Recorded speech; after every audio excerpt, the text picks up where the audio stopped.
Hola, bienvenidos. Mi nombre es José Manuel López García. Saludos a todos los oyentes de Radio Sofando de México y de Hablando de Filosofía, de México también, y a todos los que me están viendo y escuchando a través de mi canal de YouTube.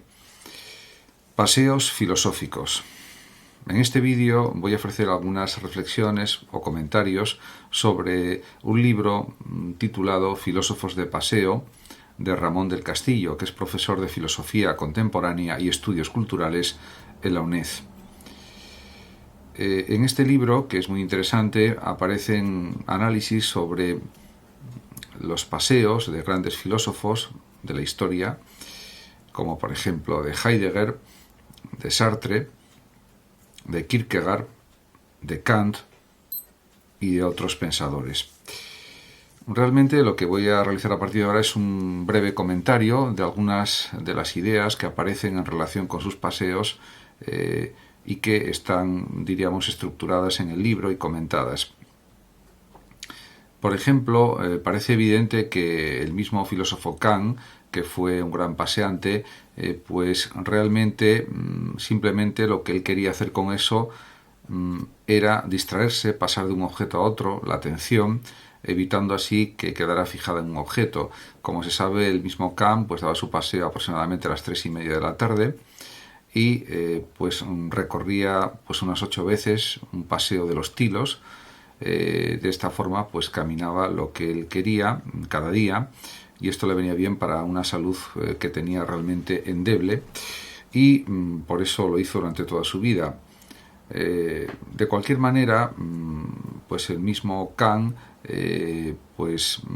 recoge esto en una de sus obras, El conflicto de las facultades, donde insiste en esta cuestión de que pues el propósito de caminar al aire libre era fijar la atención en un objeto y sobre todo también, por supuesto, mejorar su salud, o por lo menos conseguir que su cuerpo estuviera en mejores condiciones, podríamos decir. Otro gran filósofo que también caminó bastante durante su vida fue Hegel, el filósofo del idealismo absoluto.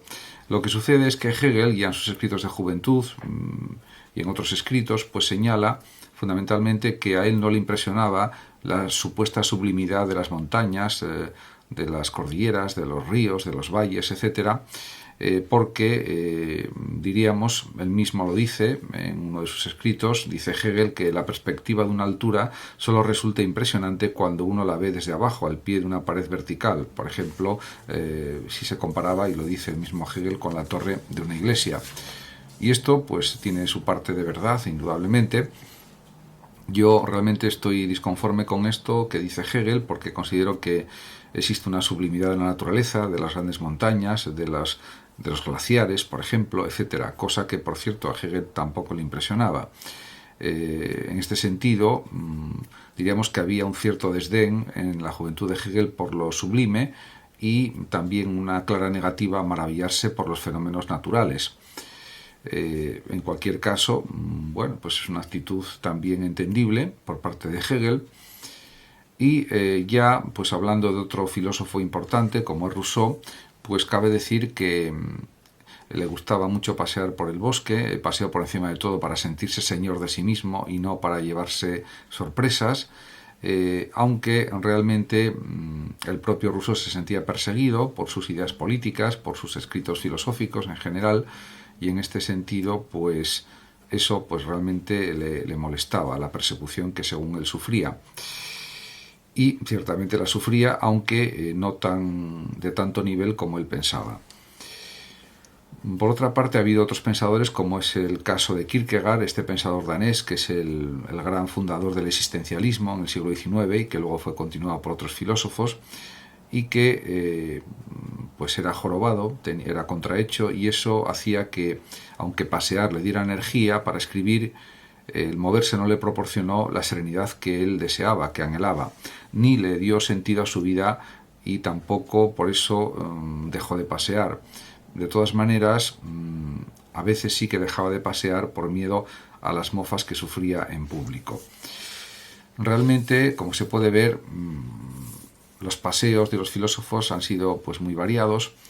muy diferentes en las intenciones, en los propósitos, en el significado que daban a lo que veían cuando paseaban. Podía ser por ámbitos urbanos, por ámbitos rurales o campestres, etc. Otro filósofo como Nietzsche, por ejemplo, consideraba que el pasear era algo muy importante. De hecho, hubo jornadas en su vida en que paseó hasta 10 horas, caminó 10 horas, en otras ocasiones caminaba 3 horas, varias horas.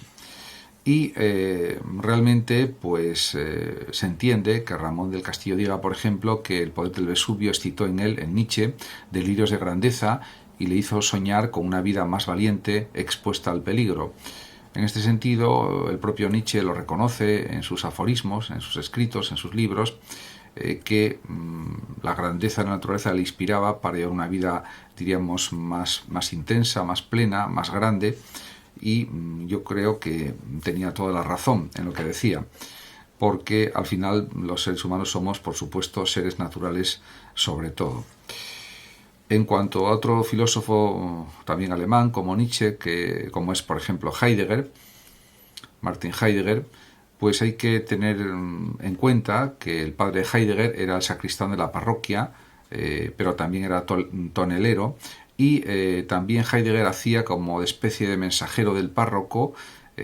Tocaba las campanas de la torre de la iglesia, recogía flores para adornarla y salía a jugar en la plaza del pueblo, en el parque y en el jardín interior con tilos de un viejo castillo del siglo XVI al que daba la plaza.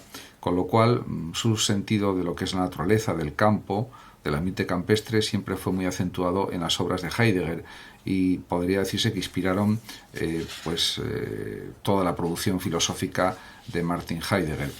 Realmente pues el mismo Heidegger lo reconoce también y escribe, por ejemplo: yo propiamente no contemplo el paisaje, siento cómo se va transformando a cada hora, de día y de noche, en el gran ir y venir de las estaciones. En este sentido, el mismo Heidegger también insiste en otro de sus pasajes de sus obras, en que la elaboración de cada pensamiento solo puede ser dura y afilada, y esto lo compara con la propia naturaleza, ya que dice: el esfuerzo por acuñar palabras es como la resistencia de los elevados abetos contra la tormenta.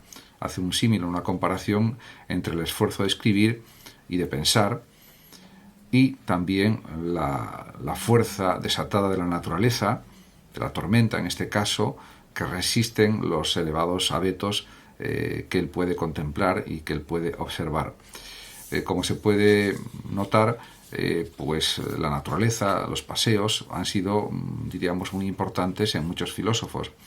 De hecho, también el gran Aristóteles, su escuela filosófica se llama Escuela Peripatética de los Paseantes, porque, diríamos, el perípato era el lugar del paseo, pero también se podría pasear por otras zonas de Atenas, por supuesto. Ya un filósofo propio del siglo XX, como es Jean-Paul Sartre, también tiene recuerdos de sus paseos, por ejemplo, por los jardines de Luxemburgo, y ya había sido capaz de transformar un platanero que tenía delante en un platanero hecho de palabras, porque, como el mismo Sartre escribe: por haber descubierto el mundo a través del lenguaje durante mucho tiempo, tomé el lenguaje por el mundo. En efecto, diríamos que luego él tiene imágenes poéticas en relación con el ambiente urbano, por ejemplo en La náusea y en otras obras, y ahí aparece también el sentido de la vida urbana, el sentido de los paseos por la ciudad de París o por otras ciudades, etc. Como se puede observar, la influencia de los paseos pues ha sido determinante en la producción filosófica de algunos filósofos, especialmente, podríamos decir, de Heidegger.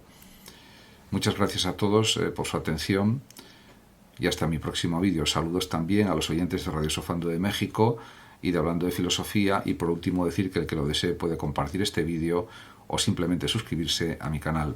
Hasta siempre. Gracias.